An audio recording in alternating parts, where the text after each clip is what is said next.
তো গান গাতি গেল ভয় লাগে যে কার গায়ে যে পড়ে।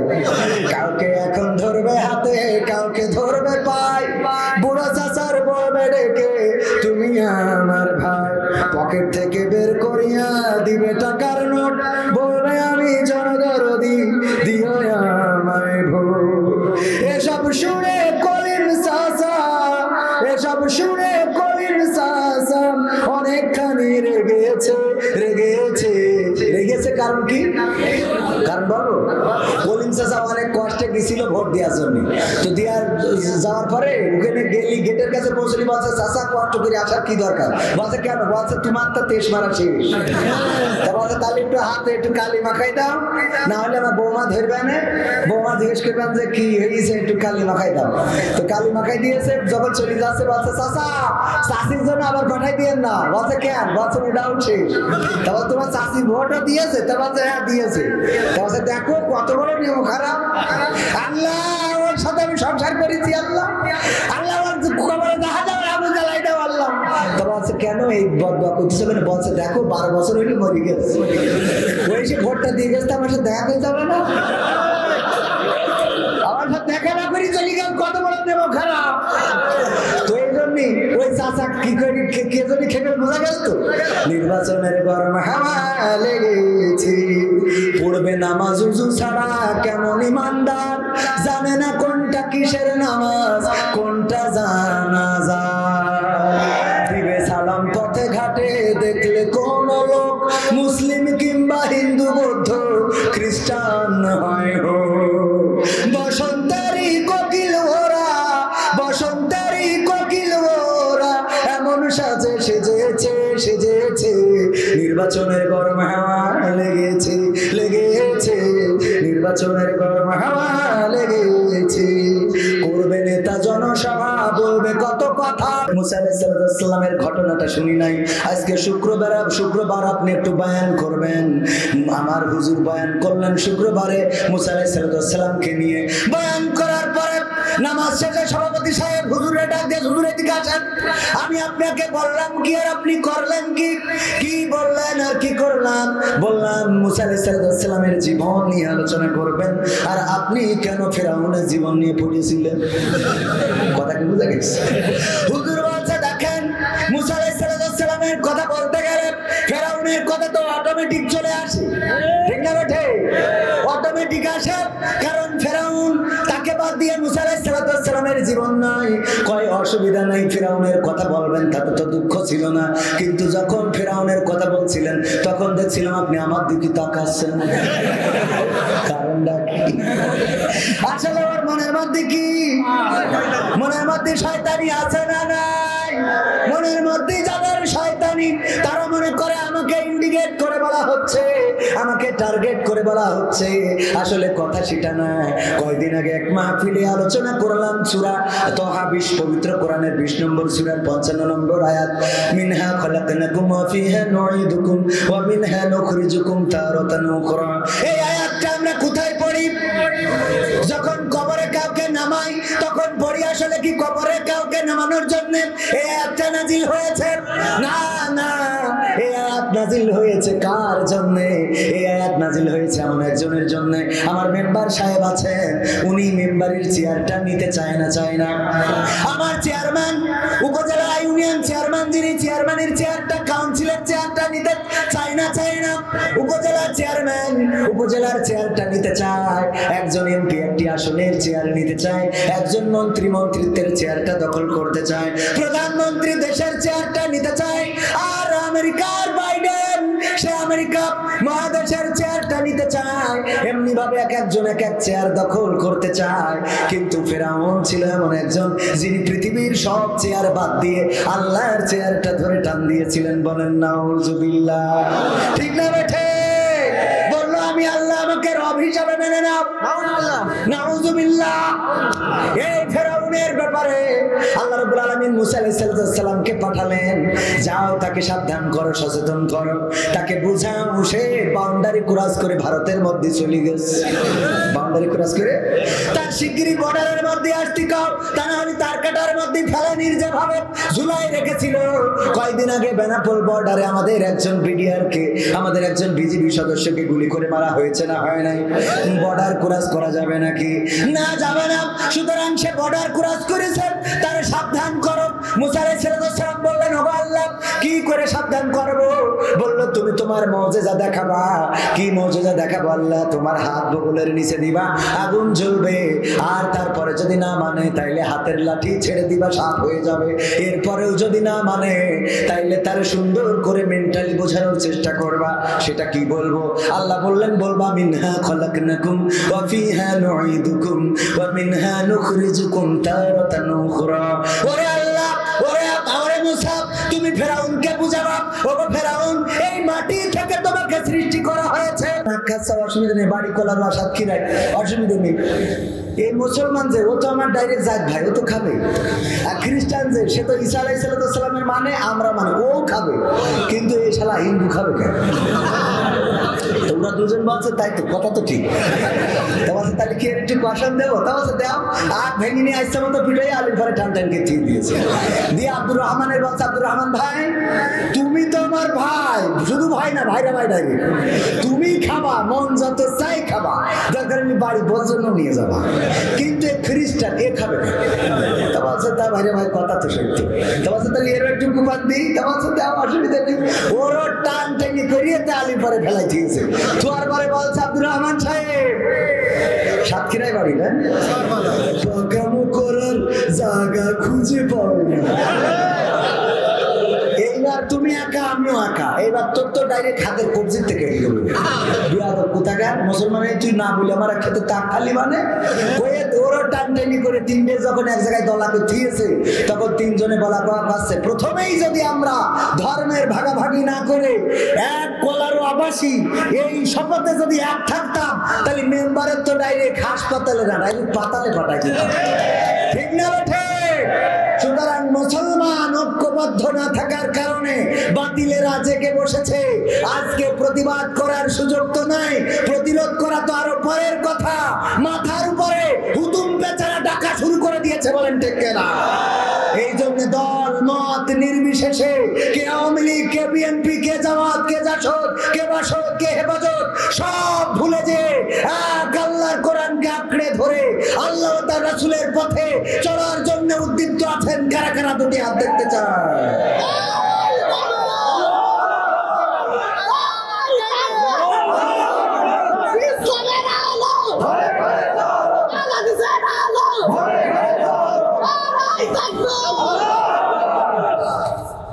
বোয়ালিয়া গ্রামের পরীক্ষার্থী, আমাদের পরীক্ষার্থীদের নিয়ে একটা গজল গাইবেন, সেই সাথে দোয়া করবেন আমাদের জন্য। এই পরীক্ষার্থীরা গজল শুনলে পাস করতে পারবো? হ্যাঁ, এই আপনাদের ওই সেদিন যে মাহফিলে গেলাম, মাইক বন্ধ ছিল, মনে আছে আপনার? মাইক বন্ধ, স্পিকারে কথা বলতে হবে। চেয়ারম্যান সাহেব উপজেলা আগামী দিনের ইনশাআল্লাহ, উনিও কথা বললেন সেই স্পিকারে। মাইক বন্ধ রাখা হয়েছে, যাদের ম্যাট্রিক পরীক্ষা, ওদের যেন ক্ষতি না হয়। ওমা, ওরা দোয়াল বেঁধে গেছে আমার কাছে, এসে বলছে, হুজুর আসলাম দোয়া নিতে। কে দোয়া? তা বলছে, আমার এসএসসি পরীক্ষা কালকে আমাদের, তো একটু দোয়া করি দেন। বললাম, তোদের পড়ার জন্য মাইক বন্ধ করতে হয়েছি, আর তোরা এসেছিস স্টেজে দোয়া নিতে। ও আপনার ওই মাহফিল সহ্য না করি পারা যায়? এরকম আছে না নাই? তো যাদের পরীক্ষা ভালো করে পড়ো। রঙ্গরাসের দিন ছিল আমার একদিন, 12 ঘন্টা বেলায় আমার সন্ধ্যা হইল, পাখি উড়ে যাওয়ার বুঝি সময় হলো। শোনাবো? কিন্তু যে টাইম দিয়েছিল অলরেডি আধা ঘন্টা পার করেছে। আপনারা থাকলে, চেয়ারম্যান যেহেতু আছেন, আমরা আর একটু সামনে যাওয়া যায়। উনি অস্ট্রেলিয়ান প্রবাসী শুধু ছিলেন না, উনি আর সন্তানেরা ওখানে আছেন। আর অস্ট্রেলিয়ায় থাকা মানে কি আছে না নাই? আল্লাহ যে কোনো মূল্যে। সেদিন আমাদের মসজিদের মুয়াজ্জিন কাছে আমার একটু, আমি বলছি যে আমেরিকায় গেলি ওখানে জেল খাটলু মাসে 1 লাখ টাকা মতো করে বেতন দেয়, তা আচ্ছা আমার একটু নিয়ে যে ফেলাইতে আসবে মুয়াজ্জিন আর বেশি দিন বাঁচবেও না। আল্লাহ হায়াত দেশে কতদিন জানি না, অলরেডি 80+ প্রায় বয়স। আমার দাদা আমার সাথে হজর গেছিল, দাদা বলছে আমার একটু ওই আমেরিকায় একটু জেলখানায় ফেলা যায় না, বলছে আমি গরু পুষে পাচ্ছি না তো, মানে গরু পোষে ওইটা বেঁচে মোটামুটি সংসারটা চলে, বলছে গরু বেঁচে আর পাচ্ছি না, এদিকে নেই আমেরিকায় যদি জেলখানায় থাকলে 1 লাখ টাকা দিতে আমার একটু জেলখানায় ফিরে আসবে, আমি একটু একটু জেলখানাতে। তো অস্ট্রেলিয়ায় গেলি জেল খাটলেও টাকা দেয়, ঠিক বলছি তো? ওই দুঃখে আছে। হ্যাঁ, আপনার আপেল কুড়ালেও নাকি লাখ লাখ টাকা, আর আমরা আপেল কিনে খাতে পারিনি। আল্লাহ আমাকে একটু পাস করলে কিছু লোকের একটু দেখে সবাই কিনা একটু বেকায়দা আছে। আমার বাংলাদেশের প্রবাসীদের গল্প বলি শোনো, এ গল্প তো কল্পনা নয়, তোমরা কি তা জানো? ও ভাই, এ গল্প তো কল্পনা নয়, তোমরা কি তা জানো? আমার বাংলাদেশের প্রবাসীদের গল্প বলে শোনো, পল্লী গায়ের দুরন্ত ছেলে বাপে ডাকে খোকা, হঠাৎ করে ঢুকলো মাথায় বিদেশ যাওয়ার পোকা, রোগে শোকে ক্লান্ত পিতা খাটার নাই উপায়, বেকার ছেলের এমন কথায় বাবা দিল সাই, ক্ষেতের জমি হালের গরু বিক্রয় করে দিয়ে বাকি টাকা করলো পূরণ মায়ের গহনা নিয়ে, অনেক আশা বুকে বেঁধে ছাড়লো যখন বাড়ি, সে যে কি বেদনা বিধুর ছিড়ল যেন নারী, মায়ে কান্দে ভাইয়ে কান্দে কান্দে আপন চোখের জলে বুক ভেসে যায় শক্ত করে মন, এমন মানুষ কোন সে জানা, তোমরা কি তা জানো? আমার কলার প্রবাসীদের গল্প বলে শোনো, আমার অস্ট্রেলিয়ার প্রবাসীদের গল্প বলে শোনো, বিমানেতে বসে খোকা জানালারি পাশে নীল আকাশে তাকিয়ে দেখে মায়ের ছবি ভাসি, আঁচল দিয়ে চোখ মুছে মা প্রভুকে যে বলে, আল্লাহ তুমি ভালো রেখো আমার কোলের ছেলে, খোকা যে ছিল মা জননী কলিজারি বোটা, ভাবতে সব চোখ ভিজে জল পড়লো ফোটা ফোটা, এমন মানুষ কোন সে জানা, তোমরা কি তা জানো? আমার বোয়ালিয়ার প্রবাসীদের গল্প বলে শোনো, আমার অস্ট্রেলিয়ার প্রবাসীদের গল্প বলে শোনো, নদ নদী আর সাগর নগর দিয়ে খোকা পাড়ি পৌঁছালো যে অতি সাধে বিদেশের বাড়ি, অনেক কষ্টে মিলল খোকার এমন একটা কাজ, হাড় ভাঙা খাটুনি তাতে সকাল দুপুর সাজ, রোগে শোকে কাজ করে যায় করে না অবহেলা, আকাশ সমান স্বপ্ন দেখে কাটিয়ে দেয় বেলা, মা জননীর সাথে যখন খোকা কথা কয় বলে বাবা কেমন আছো জানতে ইচ্ছা হয়, মা গো আমি ভালো আছি, মা গো আমি ভালো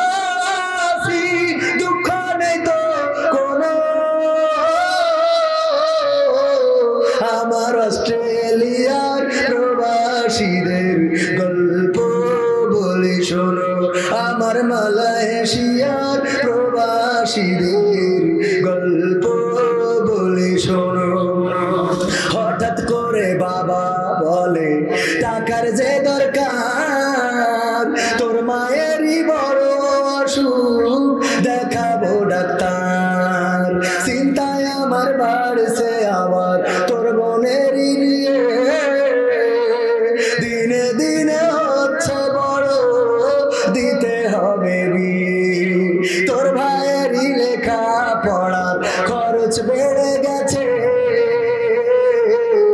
দরকার এখন অনেক টাকা তোর কাছে কি আছে পাইনি বেতন এখনো খোকা পকেটটা যে ফাঁকা তবুও বলে ভেবো না বাবা দেবো আমি টাকা এমন মানুষ কোন সে জানা তোমরা কি তা জানো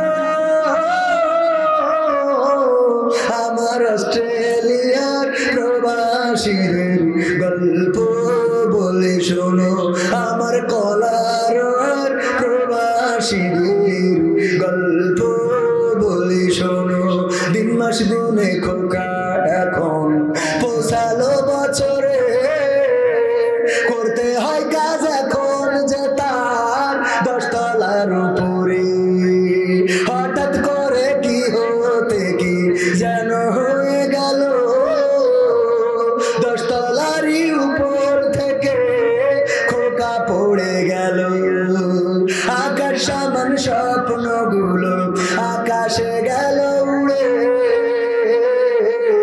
দেহ থেকে প্রাণ পাখিটা গেল যে ভাই ছিড়ে বন্ধুরা যে এসে দেখে রক্তে তর তর নিথর দেহ পড়ে আছে জমিনের উপর এমন মানুষ কোন সে জানাব তোমরা কি তা জানো আমার বোয়ালিয়ার প্রবাসীদের গল্প বলে শোনো আমার মালয়েশিয়ার প্রবাসীদের গল্প বলে শোনো পাঠাতে হবে লাশটা দেশে আপন তো কেউ নাই বন্ধুরা সব মিলে মিশে করলো এই কাজটাই শুনে খবর মা জননীর সে কি আহাজারি তার কান্দনে আকাশ বাতাস হচ্ছে যে ভাই ভারী অবশেষে খোকার কফিন পৌঁছালো যে বাড়ি ভাই বোনার গায়ের সজনে সে কি আহাজারি মা জননীকে দে বলে ওরে আমার ছেলে বিদেশ থেকে কোন দেশে তুই গেলি আবার চলি মা গো আমি সুখ নিতে মা গো আমি সুখ কিনিতে জীবন দিছি জানো আমার বোয়ালিয়ার প্রবাসীদের গল্প বলে শোনো আমার অস্ট্রেলিয়ার প্রবাসীদের গল্প বলে শোনো এ গল্প তো কল্পনা না তোমরা কি তা জানো ভাই এ গল্প তো কল্পনা নয় তোমরা কি তা জানো আমার সাতক্ষীরার প্রবাসীদের গল্প বলে শোনো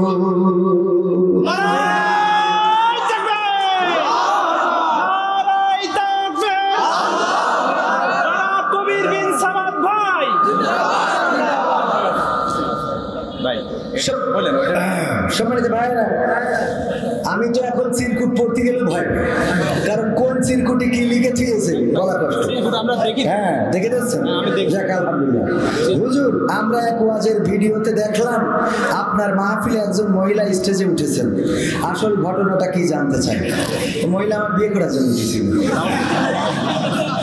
এরা মানে এদের একটা মহিলা স্টেজে উঠেছে কোন উদ্দেশ্যে তাও জানাই দিতে উঠতেই হবে।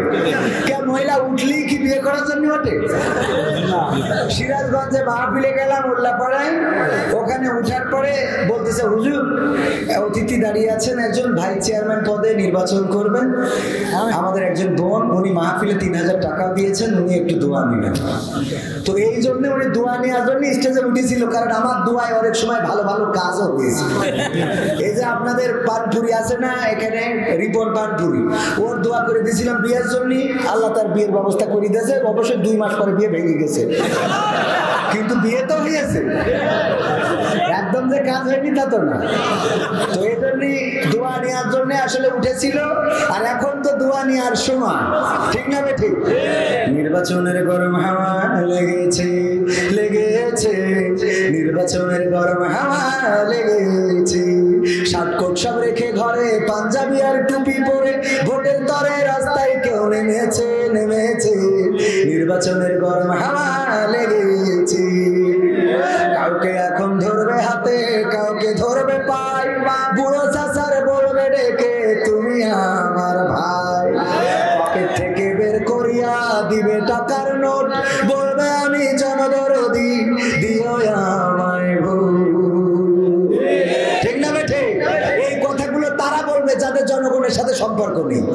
এই কথাগুলো আবার মনে করেন না যে আমার লালটু ভাই বলবেন, কারণ আমি দেখেছি উনার সাথে জনগণের সাথে সম্পৃক্ততা আছে, উনার পিছনে আমার ভাইজান সাক্ষী আছে, উনি বলেছেন এবার উনি পাশ করবেন, কারণ জনগণ ওনার পক্ষে, উনি কিন্তু আমাকে বলেছেন, আলহামদুলিল্লাহ। তো এই জন্যই আমার মনে করি না, আমি তো গান গাতে গেলে ভয় লাগে যে কার গায়ে যে পড়ে।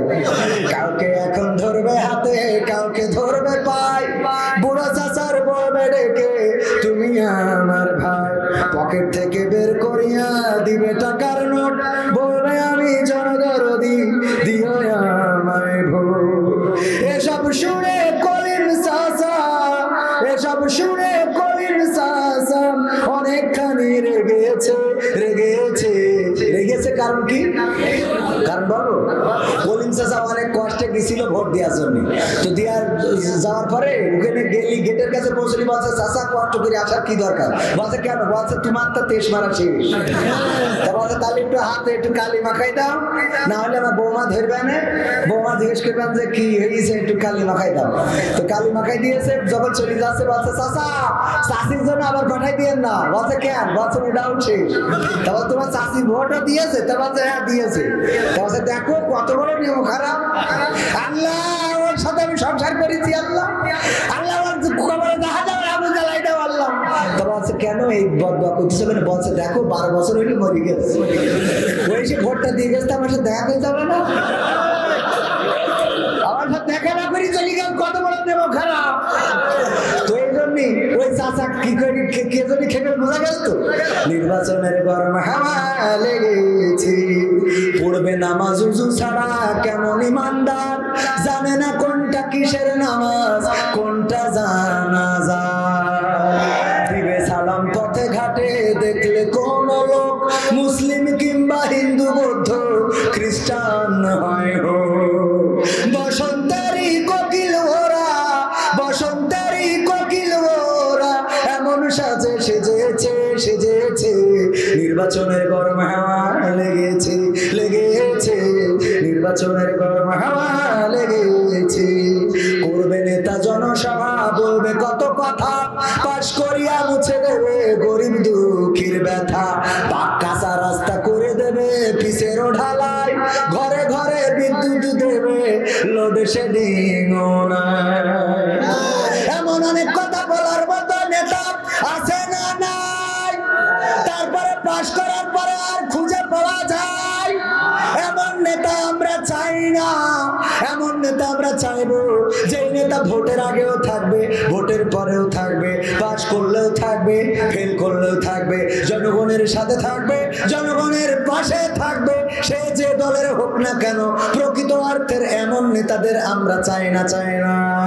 সেই নেতা হিসাবে আমাদের শ্রদ্ধাভাজন জনাব মফিজুর, জনাব আলতাফ হোসেন লালটু ভাইকে আল্লাহ কবুল করে নিন, বলেন আমিন। এবার এবার লালটু ভাইয়ের কাছে একটা চাওয়া পাওয়া রাখবো, আমি রাখবো। আমি চাই বাংলাদেশে কাঁদবে না আর কেউ তো দুঃখে, আমি চাই প্রতিটা মানুষ মিলে মিশে থাকবে সুখে। আমার বিশ্বাস এই চাওয়াটা আমার ভাইজানেরও চাওয়া, ঠিক না? ঠিক বলবো বলবো। আমি চাই বাংলাদেশে কাঁদবে না আর কেউ তো দুঃখে, আমি চাই প্রতিটা মানুষ মিলে মিশে থাকবে সুখে। আমি চাই ভিক্ষুক হয়ে ঘুরবে না কেউ কারো দ্বারে, আমি চাই কাটবে না রাত কখনো কারো অনাহারে। আমি চাই ভিক্ষুক হয়ে ঘুরবে না কেউ কারো দ্বারে, আমি চাই কাটবে না রাত কখনো কারো অনাহারে। আমি চাই মাজলুমেরা ফেলবে না আর চোখের পানি, আমি চাই কোটের দ্বারে কাঁদবে না বিচারের বাণী। আমি চাই মাজলুমেরা ফেলবে না আর চোখের পানি, আমি চাই কোটের দ্বারে কাঁদবে না বিচারের বাণী। আমি চাই বাংলাদেশে কাঁদবে না আর কেউ তো দুঃখে, আমি চাই প্রতিটা মানুষ মিলে মিশে থাকবে সুখী। আমি চাই ধর্ষিতা বোন কাঁদবে না আর অন্ধকারে, আমি চাই ধর্ষকেরা ভালো হবে তওবা করে। আমি চাই ধর্ষিতা বোন কাঁদবে না আর অন্ধকারে, আমি চাই ধর্ষকেরা ভালো হবে তওবা করে। আমি চাই অধিকার নিয়ে খেলবে না কেউ চিনিমিনি, আমি চাই বুঝবে সবাই থাকবে না কেউ চিরদিনই। আমি চাই অধিকার নিয়ে খেলবে না কেউ চিনিমিনি, আমি চাই বুঝবে সবাই থাকবে না কেউ চিরদিনই। আমি চাই বাংলাদেশে কাঁদবে না আর কেউ তো দুঃখে, আমি চাই প্রতিটা মানুষ মিলে মিশে থাকবে সুখী। আমি চাই সাংবাদিকেও সত্য কথা লিখুক সবে, আমি চাই চ্যানেলগুলো সত্য প্রচার করুক ভাবে। আমি চাই সাংবাদিকে সত্য কথা লিখুক সবে, আমি চাই চ্যানেলগুলো সত্য প্রচার করুক ভাবে। আমি চাই দাদার দেশের চ্যানেলগুলো বন্ধ হবে। মা বোনের একটু রাগ করবে, ঠিক না? ঠিক। তবে আমরা এইসব দেখি আর মাহফিলে যাই টাকা দান করি, তা ঠিক আছে না? মাহফিলে কম না বেশি? মাহফিলেও বেশি, বাজারেও বেশি, হাটে বেশি, এখন ইদানিং মাঠেও যাচ্ছে আর মোটরসাইকেল চালানো তো শুরু দেখেছে, ঠিক না? ঠিক। আমি বলি আমাদের অধিকার দিন দিন ক্ষুণ্ণ হয়ে যাচ্ছে, শেষ হয়ে যাচ্ছে। সেটা কেমন? আগে আমরা যে শার্ট প্যান্ট পরতাম, শার্ট প্যান্টের আগের থেকে যদি বলি, মা বোনেরা, আমার চেয়ারম্যান সাহেব সাক্ষী,